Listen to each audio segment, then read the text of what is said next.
ফুলবাড়িবাসী, এক বছরও হয় নাই আপনাদের ছেলেরা মেয়েরা রাস্তায় নেমে আসছিল পুলিশের বর্বরতার প্রতিবাদে। আমি আজকেই কথা বলছিলাম আপনাদের কয়েকজনের সাথে। যেই ছেলে আগে কখনো রাজনীতি করে নাই সে এখন রাজনীতি ছাড়া আর কিছু চিন্তাই করে না। সে রাজনীতি করতো না কিন্তু রাস্তায় নেমে গেছে কারণ তার ভাই রংপুরে আবু সাইদ পুলিশের গুলিতে নিহত হয়েছে।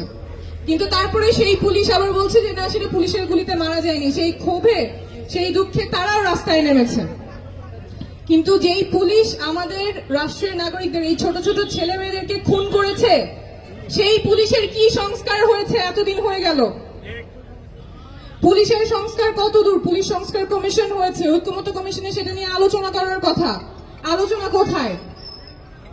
একই পুলিশ বাহিনী যে আমাদের ভাই বোনদেরকে রাস্তায় পিটিয়েছে, মেরেছে, ছাত্রলীগ কুপিয়েছে, পুলিশ তাকিয়ে তাকিয়ে দেখেছে, কিছু করে নাই, বরং পুলিশের প্রোটেকশনে এই খুনগুলো হয়েছে।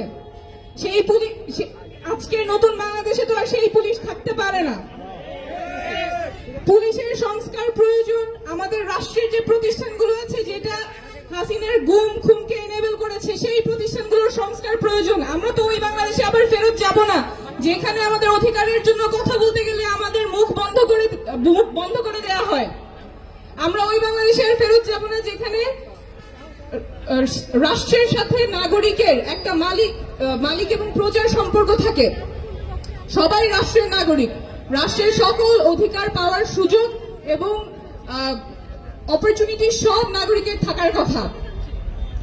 এই পরিবর্তনটার কথাই আমরা বলছি। সারা দেশের সবগুলো জেলায় আমরা এই দেশ গড়তে জুলাই পদযাত্রার মাধ্যমে যে পরিবর্তনগুলো আমরা চাই, দেশের ব্যবস্থায়, দেশের প্রতিষ্ঠানে, দেশের সচিবালয়গুলো, মন্ত্রণালয়গুলো সবাই যাতে রাষ্ট্রের নাগরিকের জন্য কাজ করে, এই কথাগুলোই আমরা বলছি। আপনাদের কাছ থেকে শুনছি, সমস্যার কথা শুনছি, এবং এইভাবেই আমরা আমাদের রাজনীতি করব যাতে আমরা আপনাদের হয়ে রাজনীতি করতে পারি, আপনাদের ক্ষমতা আপনাদেরকেই ফেরত দিতে পারি। ধন্যবাদ।